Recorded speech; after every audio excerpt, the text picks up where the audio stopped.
Yep, he'll have his map there and his race notes, so he'll know exactly what's happening. He'll be running off the computer on his handlebars there, just with the distance that they've covered and the ground to cover yet.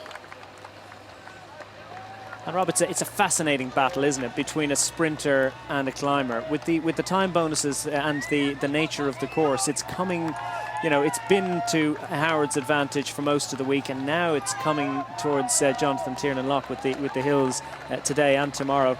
And that's not a pretty sight, is it? Really, I mean, not a pretty sight. Sanchez there just cooling him down or giving him a wash, one or the other. I'm not so sure, but. It's the kind of sights that we're used to in the Tour de France. It is extraordinary, isn't it? I mean, these guys are at their work and they're taking it all very seriously, and there's these extraordinary things happening to their left and to their right.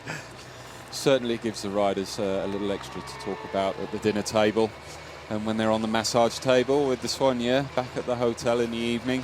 It's not necessarily an image you want to recall, though, is it? Not particularly. It's not the prettiest of sights, that's for sure.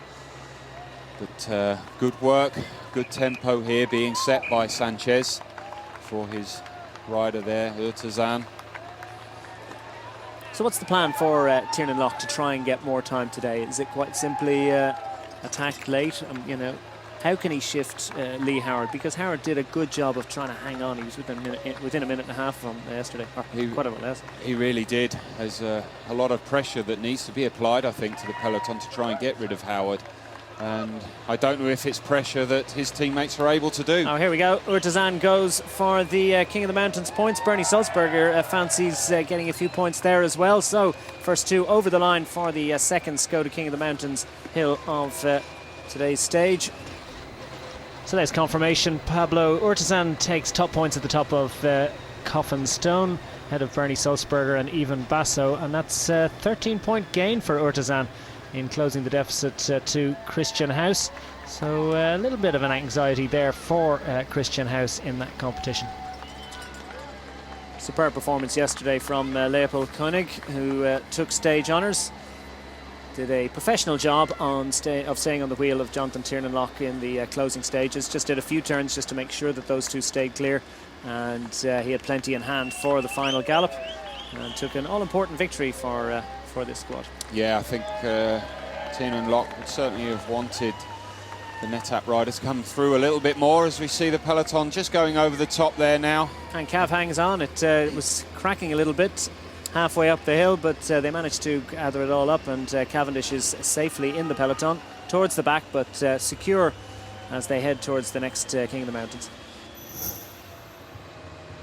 So the third King of the Mountains hill is Coffinstone, Category 1. And it's a short, sharp shock. 2 kilometres from the start of the King of the Mountains point. 2.5 kilometres for this break of 10 riders, as they still are working very much in unison.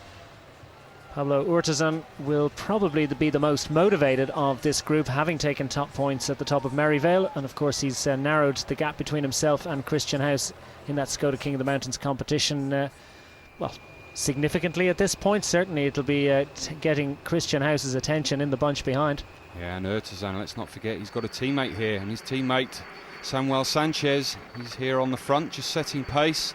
The rider's riding fairly steadily. We've got Jan Barter just on the back from NetApp, just easing himself over this climb. Not too much damage being done just yet. Ronan McLaughlin struggling a little bit perhaps. It's been a tough week for him.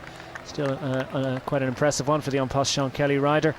Marcin Bielblocki, as we get towards the top of the hill. Look at the size of these crowds. Incredible numbers of people out in force at the Tour of Britain this year. Surely the biggest crowds that this race has ever seen. There are very, very few races in the world that would see crowds like these.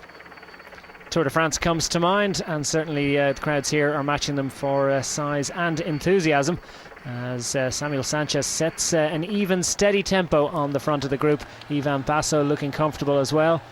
Towards the back, a couple of these riders suffering a little bit with the intensity of this gradient. As I say, it's very much a short, sharp shock of a hill. Yeah, these guys at the back here just getting detached. They'll certainly want to make sure they get back over and link back on top as we go back to the peloton here. One long line, just shows how fast they're going as they hit the bottom of this climb. Just a couple of minutes behind now.